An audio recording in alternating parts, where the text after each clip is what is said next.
Magandang umaga sa inyong lahat. Ako po si Denise de la Serna mula sa ST12A6 at ngayon ibabahagi ko po sa inyo ang talumpati tungkol sa kapayapaan at kalikasan.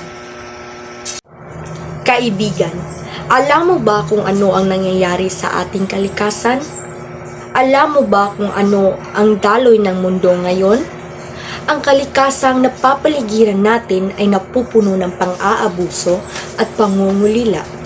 Ang kalikasang gusto nating mapangalagaan ay unti-unting nauubos at may mararaming mga negatibong komento na nauukol dito. Isa sa atin ay may karapatang mapangalagaan at isa puso ang konsepto ng pagpapahalagaan ng mga bagay na may pakinabang sa pag-usbong ng henerasyon.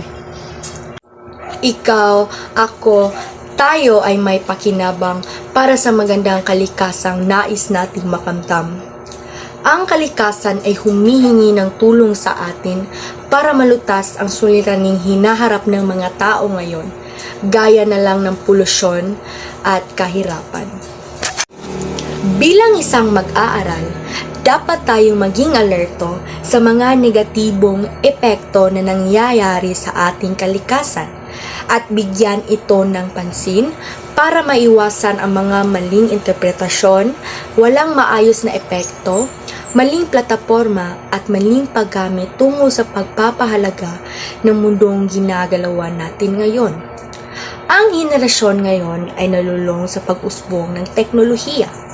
Tayo ay nawala ng pag-iisip para sa ikabubuti ng ating kalikasan dahil sa katamaran at nawala ng strategiya kung paano pagandahin at baguhin ang kalikasan. Wala na tayong oras upang tingnan ang mga negatibong nangyayari sa ating mundo. Kalikasan at tao ang dalawang sangkap para ipagbubuti ang daloy ng henerasyon. Kapayapaan at pagtatyaga ang kailangan ng tao upang makadama ng institusyong maaliwalas, produktibo at higit sa lahat makabuluhan. Ang pagkakaisa ay nagsisimula sa ating mga sarili. Bilang isang Pilipino, tayo ay iisa sa kulay ng balat, wika, kultura at lahi. Ang pagpapatibay sa atin bilang isang Pilipino ay ang pagmamahal sa sariling atin. Dapat natin ipagmalaki kung saan tayo galing. Ipagmalaki ang pagiging Pilipino at gamitin ng gusto ang pagiging makabayan at makabansa tungo sa pagtutulungan at pagbubuklod-buklod ng mga tao para sa ikabubuti ng bansa. Kaya ating isa puso na ang kapayapaan ay dapat magsimula sa ating mga sarili bilang isang kasapi sa pamilya, isang miyembro ng organisasyon at bilang isang estudyante ay may karapatang dapat inaangad.